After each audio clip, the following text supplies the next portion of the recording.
I know, George, we've talked about this. I mean, there's been, because of the economic downturn this year, a lot of advertisers are being very measured about how they spend their money, and it's all about very measurable return on investment, which is in some ways accelerated their spend on digital and cut back on their spend on print.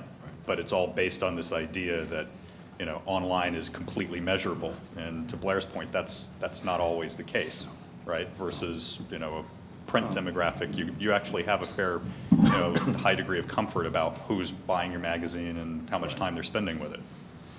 I mean, the advertiser still needs to consider a mix, and that's obviously the integrated media sales strategy that we take into the marketplace. But the advertiser also has a smaller budget.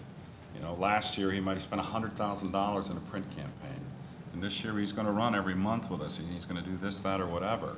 And he wants to reach that same audience, but he wants to reach it more often than he did before.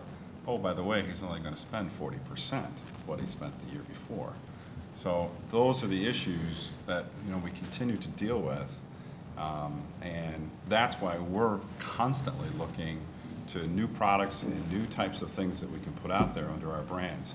Some of our brands are as old as 50 years, and the loyalty on the reader constituency to some of these brands is incredible. I mean, we'll launch a simple, almost a two-dimensional newsletter, and we'll get an open rate that's in the mid-30s or higher in terms of the activity on a list that might be the size of 60 or 70,000 in total reach.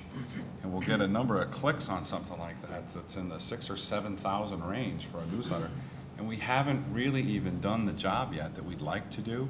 And so we know there's a huge upside opportunity for us in launching new products in new areas. And we've launched several different new newsletters just in the last year that are all just performing very well. So it's obvious to us that the reader base, and of course the advertisers too, because we've been monetizing it right along behind it, the readers are interested in more communication and more information from us, but they want it in different packages. They want it in different sizes. And so we're, like I said before, we're still exploring. For the editors, for us, because we've either been a portfolio of tutorial publications or we've been a portfolio of new product information publications.